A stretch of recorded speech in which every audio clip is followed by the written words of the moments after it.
Hello, and welcome to this edition of Open Source in Oman, a monthly series of video interviews brought to you by the Open Source Center of Excellence in Oman, a partnership between the Oman Ministry of Transport, Communications and Information Technology and Wipro Limited. I'm your host, Gilles Gravier, Open Source Strategy Advisor at Wipro, and our guest today is Lydia Pintscher, who is Vice President at KDE e.v. So Lydia, in your role, you've been very naturally significantly involved in open source activities, which we'll discuss together during this session. So let's start with an introduction. Can you tell us a little bit more about yourself, how you got into open source originally?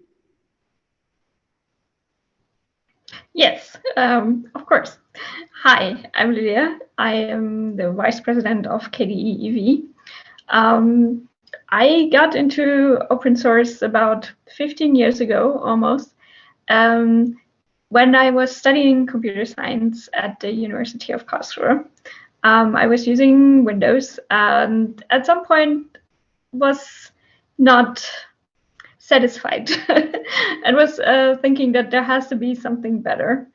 So I tried what at that time was a big hype called Ubuntu, the newest Linux distribution. And I tried it and I liked it, but it wasn't that mind-blowing. It didn't really make that much of a difference for me. But I had also heard that there is a similar but slightly different alternative to Ubuntu called Kubuntu that uses KDE software on it. And I tried that and I was hooked. I really, really liked how KDE software worked together. It was integrated really well. My address book was working really well together with my messenger, with my email program, and everything just fit. And it was so different compared to the shareware and freeware world of Windows that I was used to before. And that's how I started using free software. And I have not looked back since then. So what is the main personal motivation, when it comes to your open source activities today? Has it evolved since the beginning? I would say it hasn't changed, but it has become a lot clearer to me. And I would summarize it as trying to give people agency over technology and other things in their life. More and more of our life today is related or determined by technology, and we should be able to change that, to tinker with it, to influence it, to shape the world around us. And I think free software and open source software is the only way how we can achieve that. And supporting people in making that reality is something that I really like. Good. And so about your organization, KDE e.v, can you tell us first a little bit about what it is, how it's linked to KDE, and then what role open source plays in the organization itself? So KDE e.v is a German nonprofit, an eingetragener Verein. And it is an organization that supports the KDE community in legal, financial, organizational matters. The KDE community is an international community. People from all around the world contribute to KDE, building its applications. And we have, by now, a ton of applications. KDE is 25 years old, almost. We have our 25th anniversary later this year. Really looking forward to it.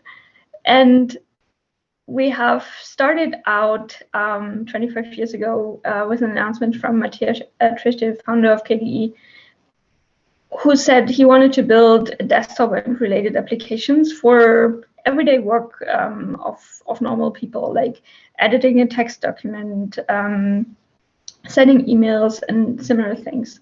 And since then, KDE has grown quite a lot. We have a desktop, we have a ton of applications for Linux, but we've also branched out into developing applications for Windows, for Mac, for Android. We even have a Plasma Mobile, which is our software for mobile phones.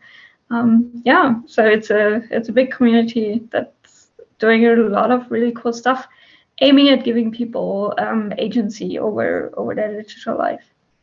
So all of that is open source. All of that is open source, indeed. Okay.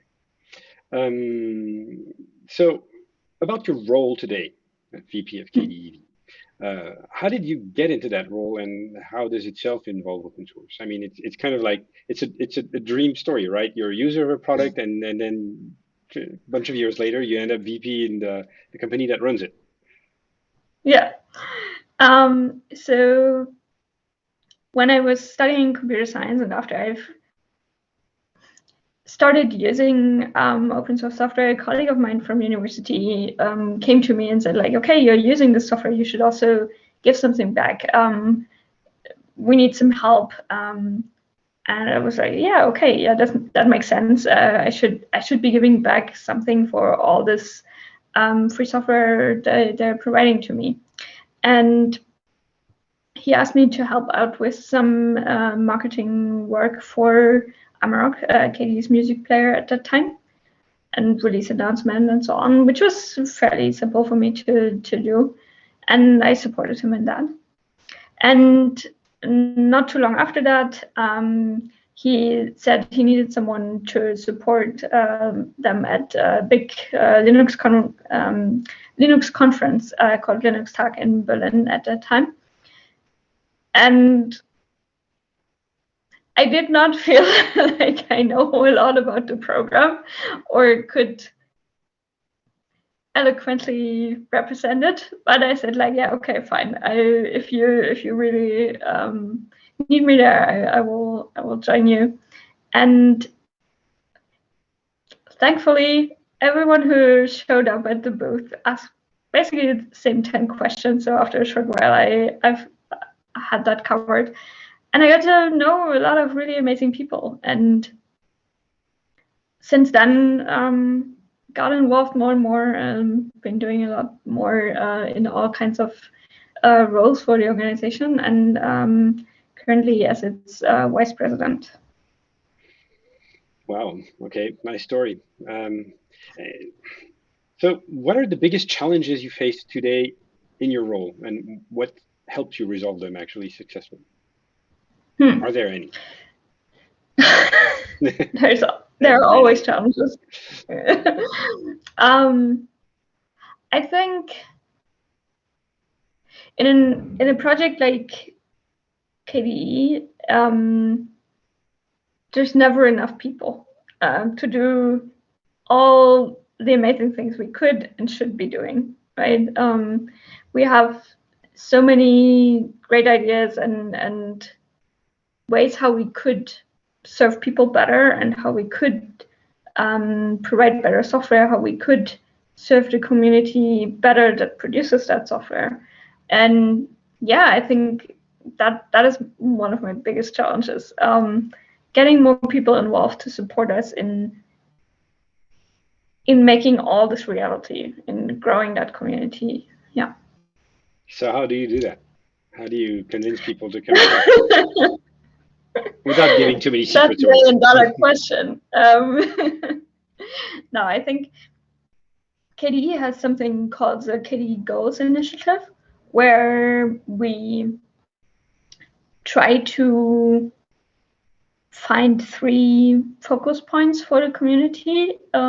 Always that if you have a large community such as KDE, you need something to rally people around, right? To get them excited about. And one of the goals that we had set in the previous round of goals was onboarding. So making it easier for people to get involved in KDE. Because if your project is old as KDE by now, 25 years, there's a lot of stuff that's just grown over time, and where you unintentionally building up stumbling blocks and so on. And what we've done, among other things, is really work with new people and hear like where did they stumble, how can we make this easier and stop. The other thing we always try to do is talk about why KDE and the work we do matters, why it's important to get involved, why it's a great community that you will want to join, and that's gonna be educational for you, that's gonna be fun, that where you meet people from all around the world, things like that. Super. So it's a big community. Do you know how many people, if you count, everybody in the community? It's very hard to count a community like KDE, actually, because so many people are doing small things on the margins, and there's a core group of people who really holds the project together, of course, but we're talking several thousand people. Big group. Okay. So apart from KDE, what is your favorite open source project, software, anything in particular that you like and want to tell people about? Right. So if KDE is off the table and Wikimedia is off the table as my day job, then I would say VLC and the Videolan community would be my favorite project. They are a rather small team building multimedia software that basically everyone is using. If you watch a YouTube video today, that is at some point using Videolan software. If you watch a movie on your laptop, you might be using VLC, the media player. And yeah, it's just amazing what that small group of people manages to pull off. It is a pretty cool piece of software, indeed. Yeah.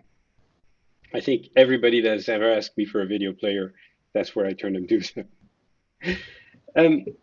Okay. I have two more questions for you. The first one is kind of as a pre-conclusion. Do you have a specific ask for our audience here? So most likely people in the Middle East. What could they do to make your open source activities easier, better, more efficient? So I would say KDE today has 3 hotspots. We have people from all around the world, but there's clearly hotspots. One of them is Europe, and especially Germany, as our place of birth, let's say. This is where we come from, right? So, and even after 25 years, a lot of our contributors are from around Europe. The other one is India. We have a lot of people in India who are contributing to KDE. And the third one is Brazil and surrounding countries in South America. And I would love for more people from the Middle East to join KDE and support us in specifically translations and everything around it. But it doesn't, at the end of the day, really matter. Like, just enriching our community by being there and contributing in whatever way you see fit would be very cool. Do you have a structure or tools or things, whatever, to help create a new community, a new hotspot? If we were to try to do something in Oman, how would we start with that to help you guys? Yeah. So we're right now incubating a new program called the KDE Network, which is exactly going into this direction, where we try to get people together in specific locations, like China, and build up a larger local community there. So if there are people from Oman or other countries in the Middle East who would be interested in that, please do reach out. We are happy to see how we can build up a KDE network there.